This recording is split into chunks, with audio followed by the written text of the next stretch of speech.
Hi, this is Tim of the 1916 Company. Welcome and thanks for logging on. If you love this watch, email us, Team Mosso at the1916company.com for purchase pricing and availability questions concerning this watch.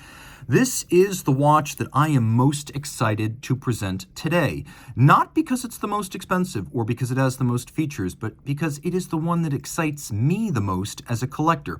And I just recorded a Patek Philippe 5078 minute repeater and a Lunga 1 perpetual calendar. But this Zenith El Primero Chronomaster Open is the watch that makes my heart sing. Zenith has a very special part in the organ that beats in my chest and lives rent-free in a corner of the organ in my head. So this version was launched back in 2012, well into the Jean-Frédéric Dufour era of Zenith, a cold water period of rationalization and classicism that followed the excess of the Terry Nataf era in the 2000s. So you can see this is a relatively conventional 42mm diameter stainless steel case. In terms of thickness, the watch is reasonably 13.3mm thick. A lot of that is the boxed sapphire. And then from lug tip to lug tip, 50.8mm with a 21mm spacing between the lugs. Did I mention I love Zenith watches? And I love this one. It fits nicely on my wrist. It's not as huge as the Defy Extremes from the 2000s, but nor is it a vanishing violet. This is a watch that is in many ways a full-sized watch, neither oversized nor undersized. It fills my wrist up pretty commandingly. And I would say that if your wrist is smaller than mine, you're probably going to want to go with one of the smaller Chronomaster models. But this right here actually feels great. I'm very happy with the size. If your wrist is 16 centimeters circumference like mine or larger, game on. This watch is for you.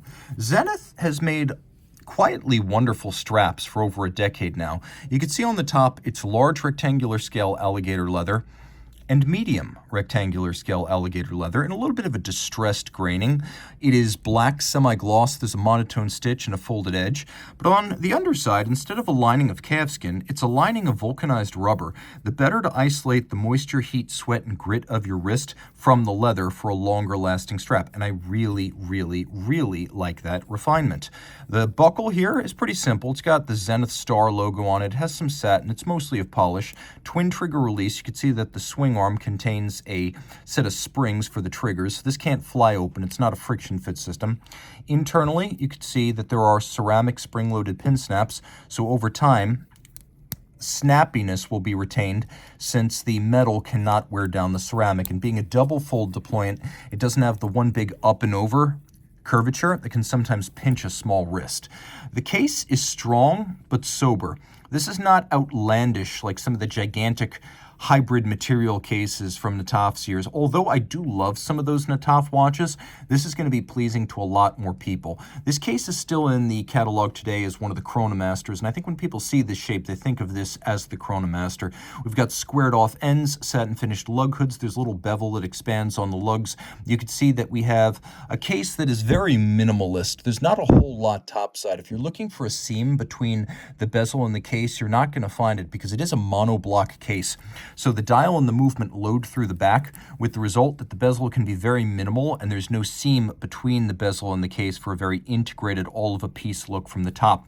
We have a very expensive sapphire. Boxed costs more. Cambered or curved costs more. Put them together, as we have right here, and you've got a lovely nod to the plexiglass era, but in sapphire scratch-resistant form. We have the Zenith Star on the crown, and they did think of everything here. There's a little kerf underneath so you can dig your nail in more easily. How cool is that?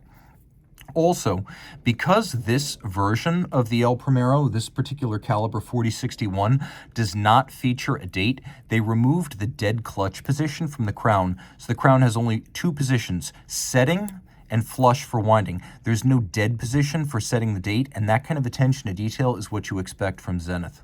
Taking a quick look at the case, you might have noticed on the back that it mentions 100-meter water resistance. So if you put this on a true water-resistant strap, yeah, you can swim with it.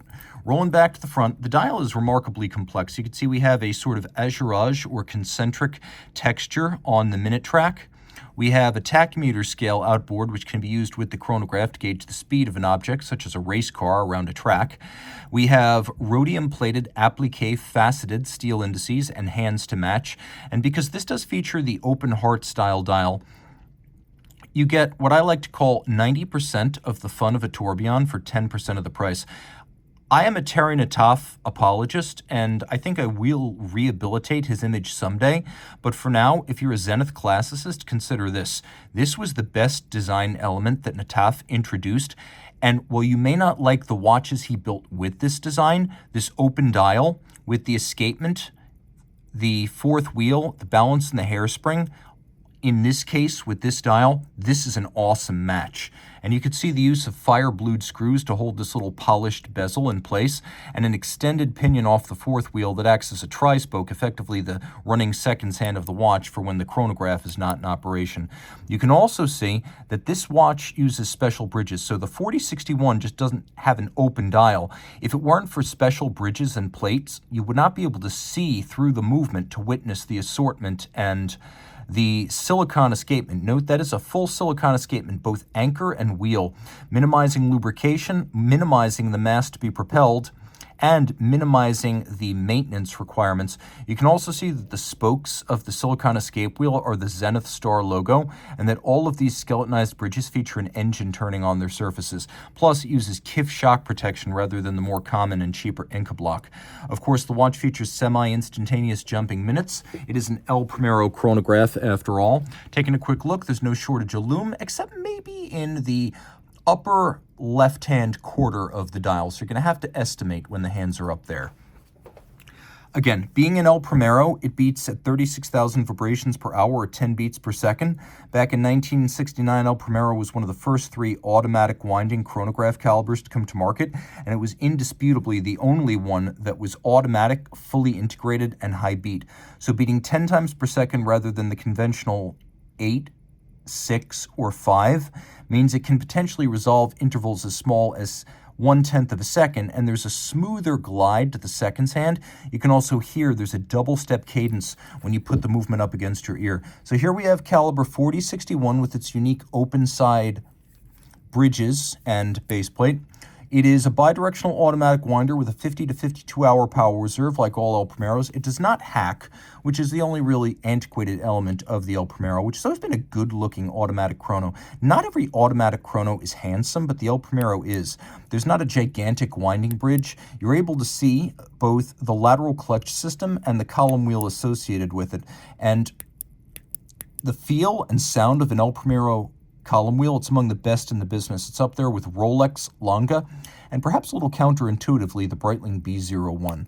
But you'll also notice that there is a bifurcation of screw color.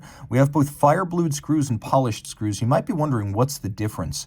Well, the difference is that one is used primarily for making adjustments, whereas the other is used primarily for fixing components in place.